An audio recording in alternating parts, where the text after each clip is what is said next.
CHAPTER 54 The Town Ho's Story As told at the Golden Inn. The Cape of Good Hope, and all the watery region about there, is much like some noted four corners of a great highway, where you meet more travellers than in any other part. It was not very long after speaking the Goney that another homeward bound whaleman, the Town Ho, was encountered. She was manned almost wholly by Polynesians. In the short gam that ensued, she gave us strong news of Moby Dick. To some, the general interest in the white whale was now wildly heightened by a circumstance of the Town Ho's story, which seemed obscurely to involve with the whale a certain wondrous inverted visitation of one of those so-called judgments of God which are at times said to overtake some men. This latter circumstance, with its own particular accompaniments, forming what may be called the secret part of the tragedy about to be narrated, never reached the ears of Captain Ahab or his mates; for that secret part of the story was unknown to the captain of the Town Ho himself. It was the private property of three confederate white seamen of that ship, one of whom, it seems, communicated it to Tashtego with Romish injunctions of secrecy; but the following night Tashtego rambled in his sleep, and revealed so much of it in that way, that when he was wakened he could not well withhold the rest.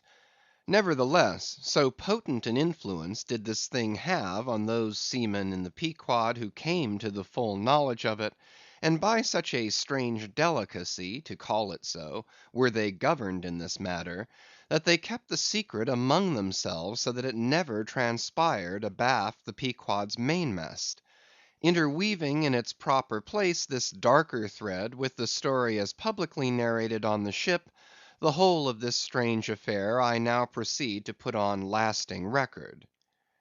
*Footnote: Town Ho: the ancient whale cry upon first sighting a whale from the mast head, still used by whalemen in hunting the famous Galapagos terrapin.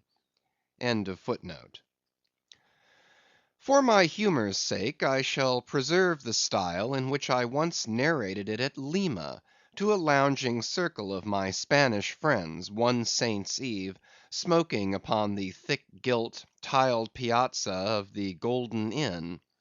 Of those fine cavaliers, the young Dons Pedro and Sebastian were on closer terms with me, and hence the interluding questions they occasionally put, and which are duly answered at the time.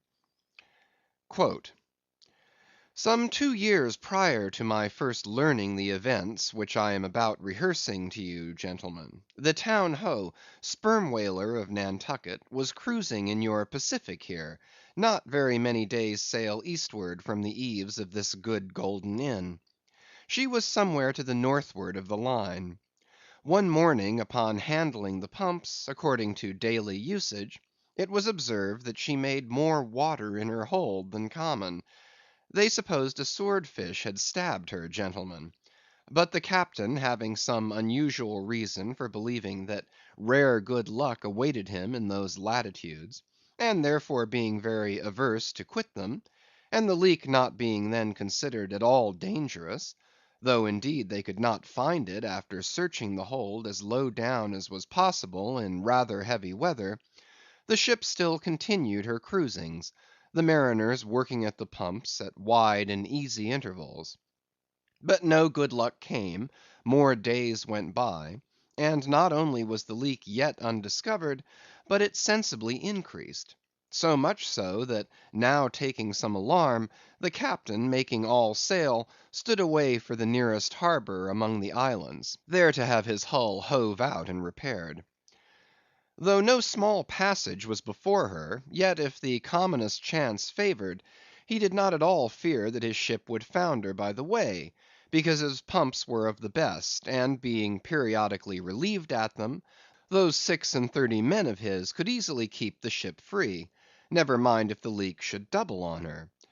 In truth, well nigh the whole of this passage being attended by very prosperous breezes, The Town Ho had all but certainly arrived in perfect safety at her port, without the occurrence of the least fatality, had it not been for the brutal overbearing of Radney, the mate, a Vineyarder, and the bitterly provoked vengeance of Steelkilt, a Lakeman and desperado from Buffalo. "Lakeman, Buffalo! Pray, what is a Lakeman, and where is Buffalo?" said Don Sebastian, rising in his swinging mat of grass. "On the eastern shore of our Lake Erie, Don; but I crave your courtesy. May be you shall soon hear further of all that. Now, gentlemen, in square sail brigs and three masted ships, well nigh as large and stout as any that ever sailed out of your old Callao to far Manila, this Lakeman, in the landlocked heart of our America, had yet been nurtured by all those agrarian freebooting impressions popularly connected with the open ocean. For in their interflowing aggregate, those grand freshwater seas of ours, Erie and Ontario, and Huron and Superior and Michigan, possess an ocean-like expansiveness, with many of the ocean's noblest traits, with many of its rimmed varieties of races and of climes. They contain round archipelagoes of romantic isles, even as the Polynesian waters do. In large part are shored by two great contrasting nations, as the Atlantic is. They furnish long maritime approaches to our numerous territorial colonies from the East, dotted all round their banks; here and there are frowned upon by batteries, and by the goat‐like craggy guns of lofty Mackinaw. They have heard the fleet thunderings of naval victories; at intervals they yield their beaches to wild barbarians, whose red painted faces flash from out their peltry wigwams. For leagues and leagues are flanked by ancient and unentered forests, where the gaunt pines stand like serried lines of kings in Gothic genealogies; those same woods harboring wild Afric beasts of prey, and silken creatures whose exported furs give robes to Tartar emperors. They mirror the paved capitals of Buffalo and Cleveland, as well as Winnebago villages. They float alike the full‐rigged merchant ship, the armed cruiser of the state, the steamer, and the beach canoe. They are swept by borean and dismasting blasts as direful as any that lash the salted wave. They know what shipwrecks are, for out of sight of land, however inland, they have drowned full many a midnight ship with all its shrieking crew. Thus, gentlemen, though an inlander, Steelkilt was wild ocean born and wild ocean nurtured; as much of an audacious mariner as any. And for Radney, though in his infancy he may have laid him down on the lone Nantucket beach, to nurse at his maternal sea; though in after life he had long followed our austere Atlantic, and your contemplative Pacific; yet he was quite as vengeful and full of social quarrel as the backwoods seaman, fresh from the latitudes of buckhorn handled bowie knives. Yet was this Nantucketer a man with some good hearted traits; and this Lakeman a mariner, who though a sort of devil indeed, might yet by inflexible firmness, only tempered by that common decency of human recognition which is the meanest slave's right; thus treated, this Steelkilt had long been retained harmless and docile. At all events, he had proved so thus far; but Radney was doomed and made mad, and Steelkilt—but, gentlemen, you shall hear. It was not more than a day or two, at the furthest, after pointing her prow for her island haven, that the Town Ho's leak seemed again increasing; but only so as to require an hour or more at the pumps every day. You must know that in a settled and civilized ocean like our Atlantic, for example, some skippers think little of pumping their whole way across it; though of a still sleepy night, should the officer of the deck happen to forget his duty in that respect, the probability would be that he and his shipmates would never again remember it, on account of all hands gently subsiding to the bottom. Nor in the solitary and savage seas far from you to the westward, gentlemen, Is it altogether unusual for ships to keep clanging at their pump handles in full chorus, even for a voyage of considerable length? That is, if it lie along a tolerably accessible coast, or if any other reasonable retreat is afforded them. It is only when a leaky vessel is in some very out of the way part of those waters, some really landless latitude, that her captain begins to feel a little anxious. Much this way had it been with the Town Ho. So when her leak was found gaining once more, there was in truth some small concern manifested by several of her company, especially by Radney the mate. He commanded the upper sails to be well hoisted, sheeted home anew, and every way expanded to the breeze. Now this Radney, I suppose, was as little of a coward, and as little inclined to any sort of nervous apprehensiveness touching his own person, as any fearless, unthinking creature on land or on sea that you can conveniently imagine, gentlemen. Therefore, when he betrayed this solicitude about the safety of the ship, some of the seamen declared that it was only on account of his being a part owner in her. So when they were working that evening at the pumps, there was on this head no small gamesomeness slyly going on among them, as they stood with their feet continually overflowed by the rippling clear water, clear as any mountain spring, gentlemen, that, bubbling from the pumps, ran across the deck, and poured itself out in steady spouts at the lee scupper holes. Now, as you well know, it is not seldom the case in this conventional world of ours, watery or otherwise, that when a person placed in command over his fellow men finds one of them to be very significantly his superior in general pride of manhood, straightway against that man he conceives an unconquerable dislike and bitterness. And if he have a chance, he will pull down and pulverize that subaltern's tower, and make a little heap of dust of it. Be this conceit of mine as it may, gentlemen, at all events Steelkilt was a tall and noble animal, with a head like a Roman, and a flowing golden beard like the tasselled housings of your last viceroy's snorting charger, and a brain and a heart and a soul in him, gentlemen, which had made Steelkilt Charlemagne, had he been born son to Charlemagne's father. But Radney, the mate, was as ugly as a mule, yet as hardy, as stubborn, as malicious. He did not love Steelkilt, and Steelkilt knew it. Espying the mate drawing near as he was toiling at the pump with the rest, the Lakeman affected not to notice him, but unawed went on with his gay banterings. "Aye, aye, my merry lads, it's a lively leak this. Hold a cannikin, one of ye, and let's have a taste. By the Lord, it's worth bottling. I tell ye what, men, old Rad's investment must go for it. He had best cut away his part of the hull, and tow it home. The fact is, boys, that swordfish only began the job. He's come back again with a gang of ship carpenters, sawfish, and filefish, and what not; and the whole posse of 'em are now hard at work, cutting and slashing the bottom, making improvements, I suppose. If old Rad were here now, I'd tell him to jump overboard and scatter 'em. They're playing the devil with his estate, I can tell him. But he's a simple old soul, Rad, and a beauty too.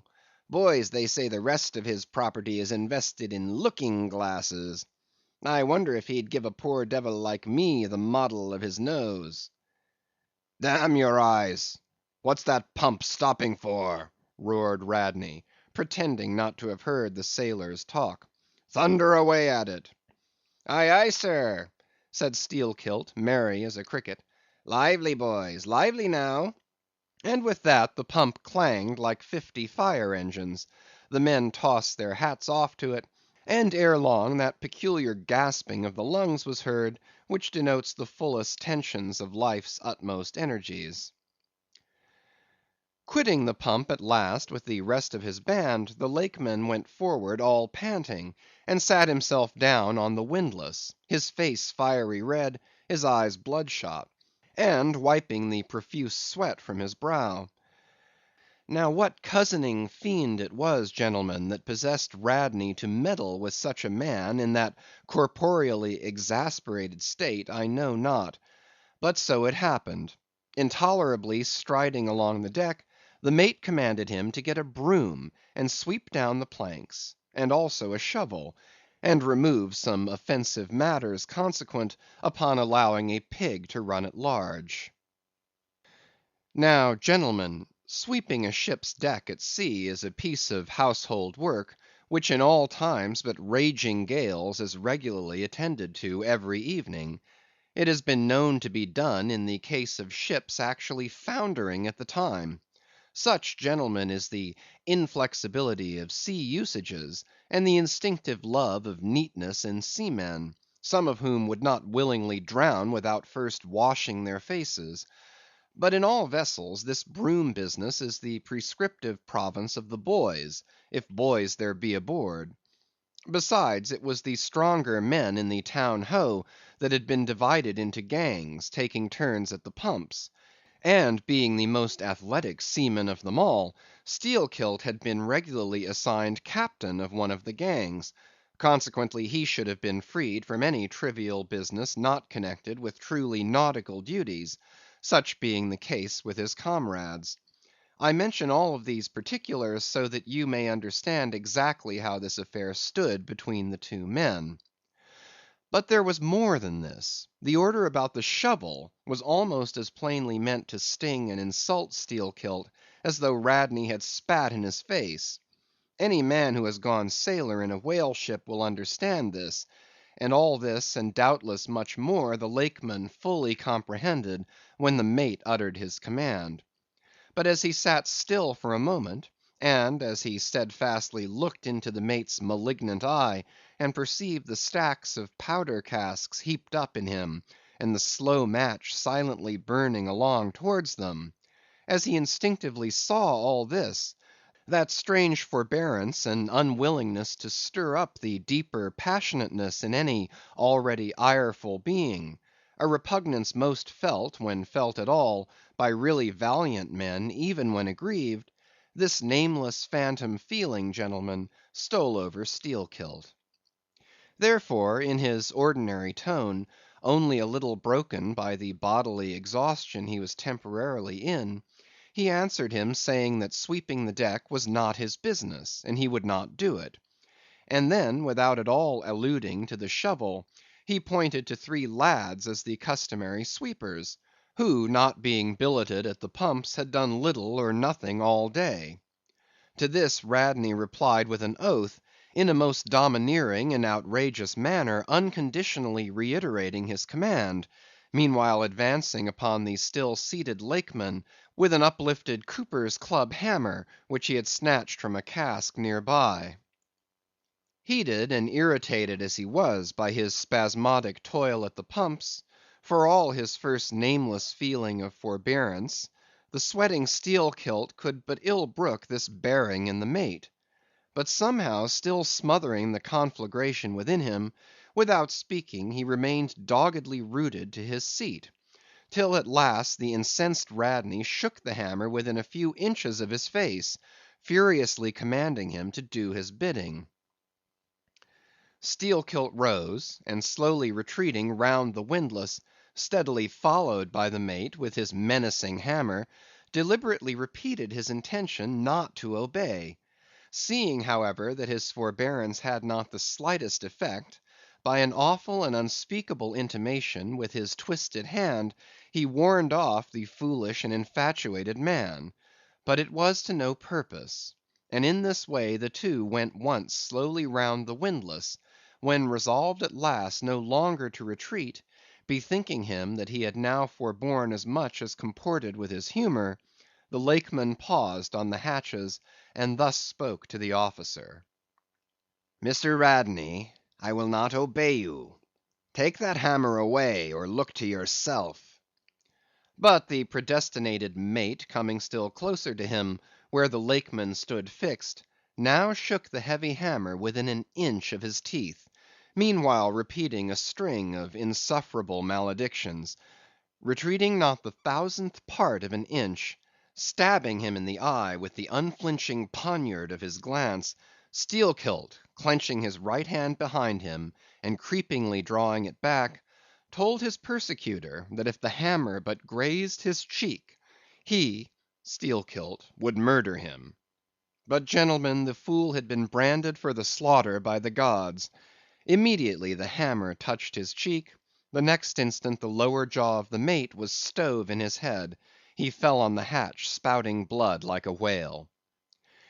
Ere the cry could go aft, Steelkilt was shaking one of the backstays leading far aloft, to where two of his comrades were standing their mastheads.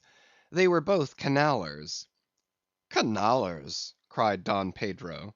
"We have seen many whale ships in our harbors, but never heard of your Canallers. Pardon, who and what are they?" "Canallers, Don, are the boatmen belonging to our grand Erie Canal.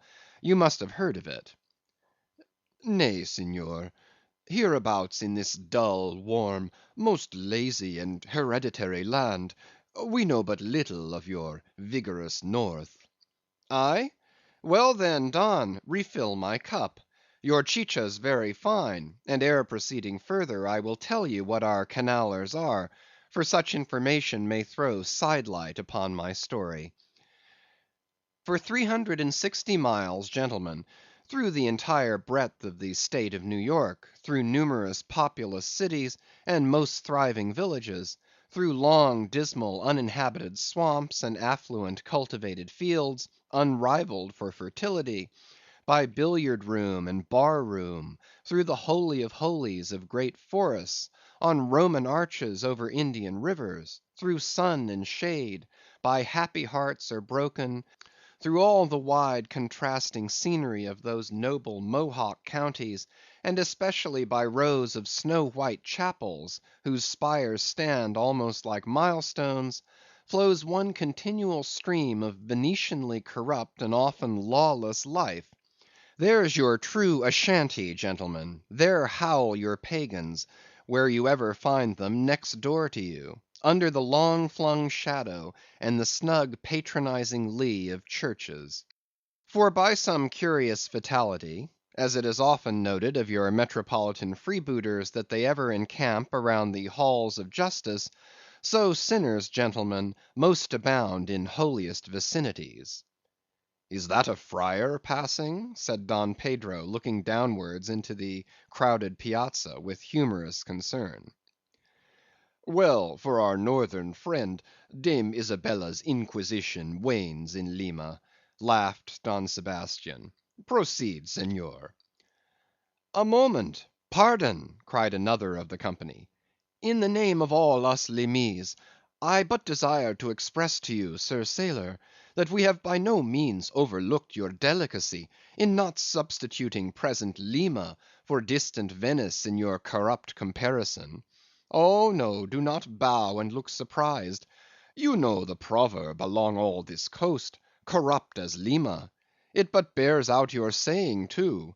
Churches more plentiful than billiard tables, and forever open, and corrupt as Lima. So too Venice, I have been there, the holy city of the blessed evangelist St. Mark. St. Dominic, purge it. Your cup, thanks, here I refill. Now, you pour out again."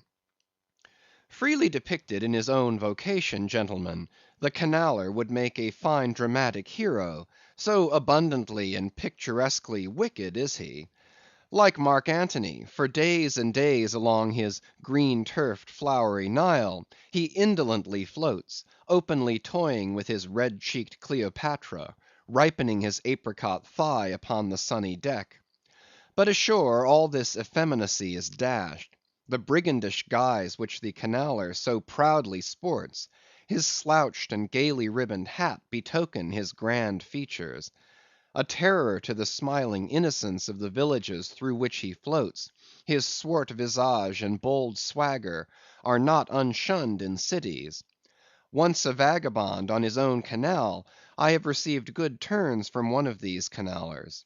I thanked him heartily, would fain not be ungrateful, but it is often one of the prime redeeming qualities of your man of violence, that at times he is as stiff an arm to back a poor stranger in a strait as to plunder a wealthy one.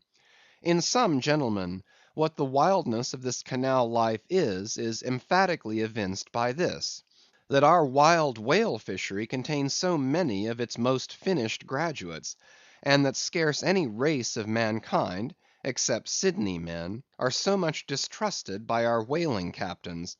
Nor does it at all diminish the curiousness of this matter, that to many thousands of our rural boys and young men born along its line, the probationary life of the Grand Canal furnishes the sole transition between quietly reaping in a Christian cornfield and recklessly ploughing the waters of the most barbaric seas. "I see, I see," impetuously exclaimed Don Pedro, spilling his chicha upon his silvery ruffles. "No need to travel. The world's one Lima. I had thought now that at your temperate north the generations were cold and holy as the hills. But the story." I left off, gentlemen, where the Lakeman shook the backstay. Hardly had he done so, when he was surrounded by the 3 junior mates and the 4 harpooneers, who all crowded him to the deck.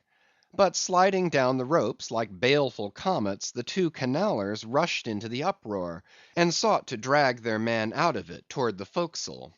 Others of the sailors joined with them in this attempt, and a twisted turmoil ensued; while standing out of harm's way, the valiant captain danced up and down with a whale pike, calling upon his officers to manhandle that atrocious scoundrel, and smoke him along to the quarter deck. At intervals he ran close up to the revolving border of the confusion, and prying into the heart of it with his pike, sought to prick out the object of his resentment. But Steelkilt and his desperadoes were too much for them all. They succeeded in gaining the forecastle deck, where, hastily slewing about 3 or 4 large casks in a line with the windlass, these sea Parisians entrenched themselves behind the barricade.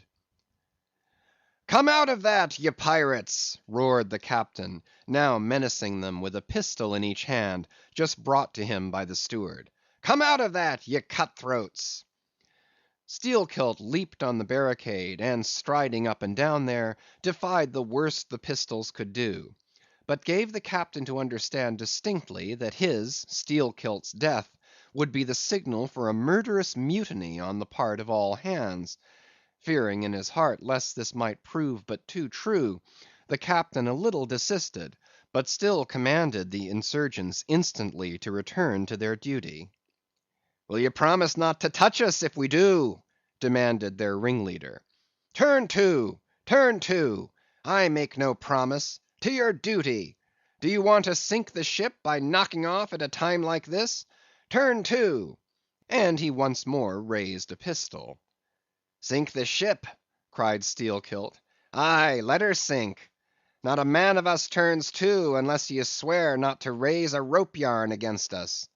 What say ye, men?" turning to his comrades. A fierce cheer was their response. The Lakeman now patrolled the barricade, all the while keeping his eye on the captain, and jerking out such sentences as these: "It's not our fault. We didn't want it. I told him to take his hammer away. It was boy's business. He might have known me before this. I told him not to prick the buffalo. I believe I have broken a finger here against his cursed jaw. Ain't those mincing knives down in the forecastle there, men? Look to those handspikes, my hearties. Captain, by God, look to yourself.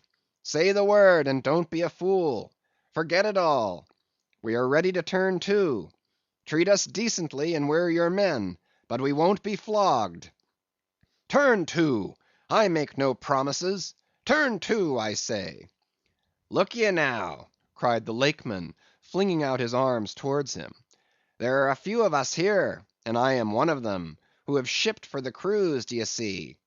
Now, as you well know, sir, we can claim our discharge as soon as the anchor is down. So we don't want a row. It's not our interest. We want to be peaceable. We're ready to work, but we won't be flogged." "Turn to!" roared the captain. Steelkilt glanced round him a moment, and then said, "I tell you what it is now, captain. rather than kill you and be hung for such a shabby rascal. We won't lift a hand against you unless ye attack us. But till ye say the word about not flogging us, we don't do a hand's turn. Down into the forecastle then, down with ye. I'll keep ye there till ye're sick of it. Down ye go. Shall we? cried the ringleader to his men. Most of them were against it, but at length, in obedience to Steelkilt, they preceded him down into their dark den, growlingly disappearing like bears into a cave. As the Lakeman's bare head was just level with the planks, the captain and his posse leaped the barricade, and rapidly drawing over the slide of the scuttle, planted their group of hands upon it, and loudly called for the steward to bring the heavy brass padlock belonging to the companionway. Then opening the slide a little, the captain whispered something down the crack, closed it, and turned the key upon them, 10 in number, leaving on deck some 20 or more, who thus far had remained neutral. All night a wide awake watch was kept by all the officers, forward and aft, especially about the forecastle scuttle and fore hatchway, at which last place was feared the insurgents might emerge, after breaking through the bulkhead below. But the hours of darkness passed in peace, the men who still remained at their duty toiling hard at the pumps, whose clinking and clanking at intervals through the dreary night dismally resounded through the ship. At sunrise the captain went forward, and knocking on the deck, summoned the prisoners to work, but with a yell they refused. Water was then lowered down to them, and a couple of handfuls of biscuit were tossed after it, when again turning the key upon them and pocketing it, the captain returned to the quarter deck. Twice every day for 3 days this was repeated, but on the 4th morning a confused wrangling, and then a scuffling was heard, as the customary summons was delivered, and suddenly 4 men burst up from the forecastle, saying they were ready to turn to. The fetid closeness of the air, and a famishing diet, united perhaps to some fears of ultimate retribution, had constrained them to surrender at discretion. Emboldened by this, the captain reiterated his demand to the rest, but Steelkilt shouted to him a terrific hint to stop his babbling and betake himself where he belonged. On the 5th morning, 3 others of the mutineers bolted up into the air from the desperate arms below that sought to restrain them. Only 3 were left. "Better turn to now?" said the captain with a heartless jeer. "Shut us up again, will ye?" cried Steelkilt. "Oh, certainly," the captain, and the key clicked. It was at this point, gentlemen, that, enraged by the defection of 7 of his former associates, and stung by the mocking voice that had last hailed him, and maddened by his long entombment in a place as black as the bowels of despair, it was then that Steelkilt proposed to the 2 Canallers, thus far apparently of one mind with him, to burst out of their hole at the next summoning of the garrison, and armed with their keen mincing knives, long crescentic, heavy implements with a handle at each end, run amuck from bowsprit to taffrail, and if by any devilishness of desperation possible, seize the ship. For himself, he would do this, he said, whether they joined him or not. That was the last night he should spend in that den. But the scheme met with no opposition on the part of the other 2. They swore they were ready for that, or for any other mad thing, for anything, in short, but a surrender. And what was more, they each insisted on being the first man on deck, when the time to make the rush should come. But to this their leader as fiercely objected, reserving that priority for himself, particularly as his 2 comrades would not yield the one to the other in the matter. And both of them could not be first, for the latter would but admit 1 man at a time. And here, gentlemen, the foul play of these miscreants must come out. Upon hearing the frantic project of their leader, each in his own separate soul had suddenly lighted, it would seem, upon the same piece of treachery, namely, to be foremost in breaking out, in order to be the first of the 3, though the last of the 10, to surrender, and thereby secure whatever small chance of pardon such conduct might merit. But when Steelkilt made known his determination still to lead them to the last, They in some way, by some subtle chemistry of villainy, mixed their before secret treacheries together, and when their leader fell into a doze, verbally opened their souls to each other in 3 sentences, and bound the sleeper with cords, and gagged him with cords, and shrieked out for the captain at midnight. Thinking murder at hand, and smelling in the dark for the blood, he and all his armed mates and harpooneers rushed for the forecastle. In a few minutes the scuttle was opened, and bound hand and foot, the still struggling ringleader was shoved up into the air by his perfidious allies, who at once claimed the honor of securing a man who had been fully ripe for murder. But all these were collared, and dragged along the deck like dead cattle, and side by side were seized up into the mizzen rigging, like 3/4 of meat, and there they hung till morning.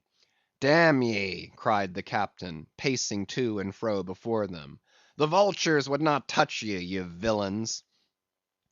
At sunrise he summoned all hands, and separating those who had rebelled from those who had taken no part in the mutiny, he told the former that he had a good mind to flog them all round; thought, upon the whole, he would do so; he ought to; justice demanded it; but for the present, considering their timely surrender, he would let them go with a reprimand, which he accordingly administered in the vernacular.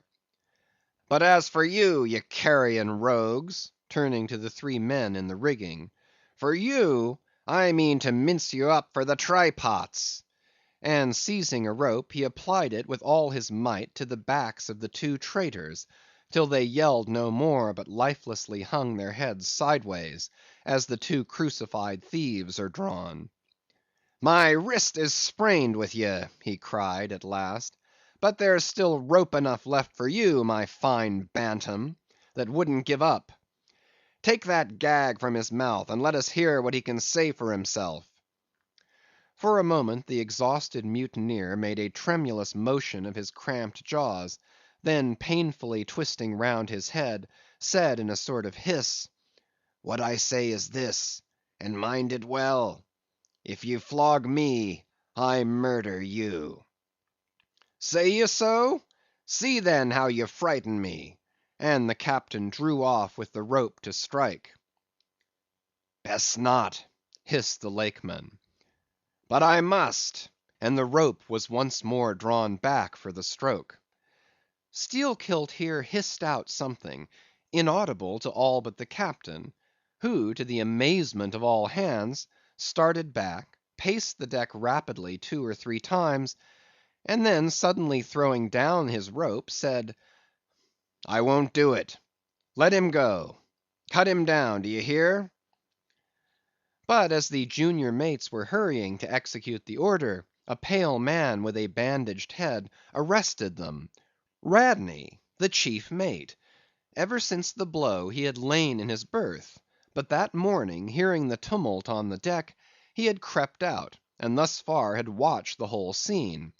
Such was the state of his mouth that he could hardly speak, but mumbling something about his being willing and able to do what the captain dared not attempt, he snatched the rope and advanced to his pinioned foe.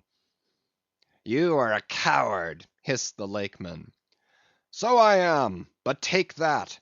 The mate was in the very act of striking, when another hiss stayed his uplifted arm. He paused, and then pausing no more, made good his words, spite of Steelkilt's threat, whatever that might have been. The 3 men were then cut down, all hands were turned to, and sullenly worked by the moody seamen, the iron pumps clanged as before. Just after dark that day, when one watch had retired below, a clamor was heard in the forecastle, and the 2 trembling traitors running up, besieged the cabin door, saying they durst not consort with the crew. Entreaties, cuffs, and kicks could not drive them back, so at their own instance they were put down in the ship's run for salvation. Still no sign of mutiny reappeared among the rest. On the contrary, it seemed that mainly at Steelkilt's instigation they had resolved to maintain the strictest peacefulness, obey all orders to the last, and when the ship reached port, desert her in a body. But in order to ensure the speediest end to the voyage, they all agreed to another thing, namely, not to sing out for whales, in case any should be discovered. For spite of her leak, and spite of all her other perils, the town ho still maintained her mast heads, and her captain was just as willing to lower for a fish at that moment, as on the day his craft first struck the cruising ground; and Radney, the mate, was quite as ready to change his berth for a boat, and with his bandaged mouth seek to gag in death the vital jaw of the whale. But though the Lakeman had induced the seamen to adopt this sort of passiveness in their conduct, he kept his own counsel, at least till all was over, concerning his own proper and private revenge upon the man who had stung him in the ventricles of his heart. He was in Radney, the chief mate's watch; and as if the infatuated man sought to run more than half way to meet his doom, after the scene at the rigging, he insisted, against the express counsel of the captain, upon resuming the head of his watch at night. Upon this, and one or two other circumstances, Steelkilt systematically built the plan of his revenge. During the night Radney had an unseamanlike way of sitting on the bulwarks of the quarter deck, and leaning his arm upon the gunwale of the boat which was hoisted up there, a little above the ship's side. In this attitude, it was well known, he sometimes dozed. There was a considerable vacancy between the boat and the ship, and down between this was the sea. Steelkilt calculated his time, and found that his next trick at the helm would come round at 2 o'clock, in the morning of the third day from that in which he had been betrayed. At his leisure he employed the interval in braiding something very carefully in his watches below. "What are you making there?" said a shipmate. "What d'ye think? What does it look like?" "Like a lanyard for your bag; but it's an odd one, seems to me." "Yes, rather oddish," said the Lakeman, holding it at arm's length before him; "but I think it will answer. Shipmate, I haven't enough twine; have you any?" But there was none in the forecastle. "Then I must get some from old Rad." And he rose to go aft. "You don't mean to go a begging to him?" said a sailor. "Why not? D'ye think he won't do me a turn when it's to help himself in the end, shipmate?" And going to the mate, he looked at him quietly, and asked him for some twine to mend his hammock. It was given him; neither twine nor lanyard were seen again; but the next night an iron ball, closely netted, partly rolled from the pocket of the Lakeman's monkey jacket, as he was tucking the coat into his hammock for a pillow. 24 hours after, his trick at the silent helm, nigh to the man who was apt to doze over the grave always ready dug to the seaman's hand, that fatal hour was then to come; and in the foreordaining soul of Steelkilt, the mate was already stark and stretched as a corpse, with his forehead crushed in. But, gentlemen, a fool saved the would‐be murderer from the bloody deed he had planned. Yet complete revenge he had, and without being the avenger; for by a mysterious fatality, Heaven itself seemed to step in and take out of his hands into its own the damning thing he would have done. It was just between daybreak and sunrise of the morning of the second day, when they were washing down the decks, that a stupid Teneriffe man, drawing water in the main chains, all at once shouted out, "There she rolls! There she rolls! Jesu you, what a whale!" It was Moby Dick. "Moby Dick!" cried Don Sebastian. "St. Dominic! Sir Sailor, but do whales have christenings? Whom call you Moby Dick?" "A very white, and famous, and most deadly immortal monster, Don; but that would be too long a story." "How? how?" cried all the young Spaniards, crowding. "Nay, Dons, Dons, nay, nay, I cannot rehearse that now; let me get more into the air, sirs." "The chicha, the chicha!" cried Don Pedro. "Our vigorous friend looks faint; fill up his empty glass." "No need, gentlemen; one moment, and I proceed. Now, gentlemen, so suddenly perceiving the snowy whale within 50 yards of the ship, forgetful of the compact among the crew, In the excitement of the moment, the Teneriffe man had instinctively and involuntarily lifted his voice for the monster, though for some little time past it had been plainly beheld from the three sullen mast heads. All was now a frenzy. "The White Whale! The White Whale!" was the cry from the captain, mates, and harpooneers, who, undeterred by fearful rumors, were all anxious to capture so famous and precious a fish; while the dogged crew eyed askance, and with curses, the appalling beauty of the vast milky mass, that lit up by a horizontal spangling sun, shifted and glistened like a living opal in the blue morning sea.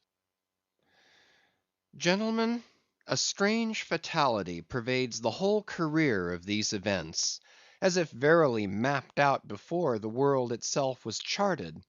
The mutineer was the bowsman of the mate, and when fast to the fish, it was his duty to sit next to him while Radney stood up with his lance in the prow, and haul in or slacken the line at the word of command.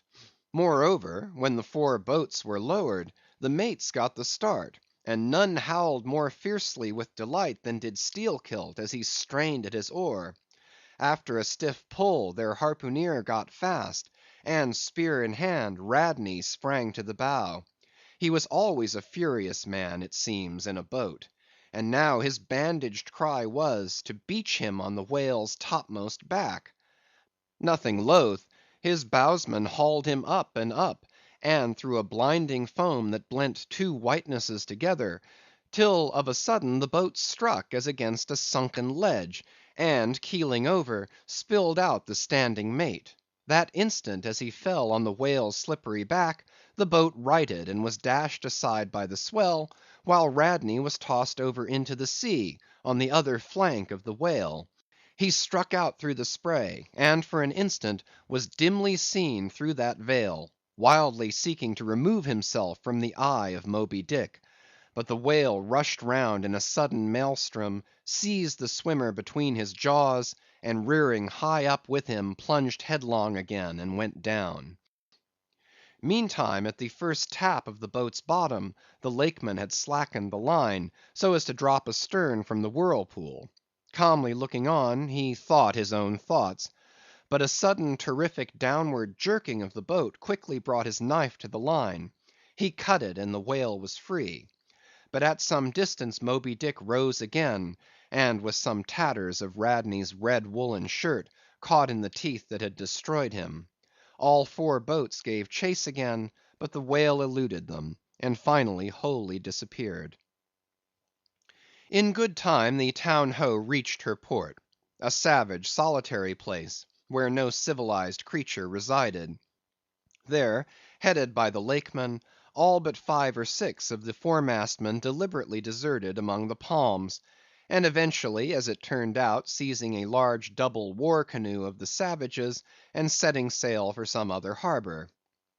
The ship's company being reduced to but a handful, the captain called upon the islanders to assist him in the laborious business of heaving down the ship to stop the leak. But to such unresting vigilance over their dangerous allies was this small band of whites necessitated, both by day and by night, and so extreme was the hard work they underwent, that upon the vessel being ready again for the sea, they were in such a weakened condition that the captain durst not put off with them in so heavy a vessel.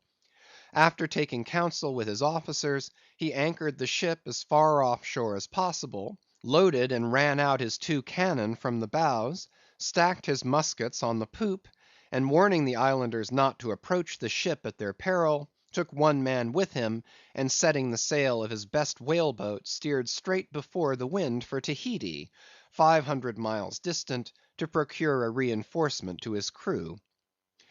On the 4th day of the sail a large canoe was descried, which seemed to have touched at a low isle of corals.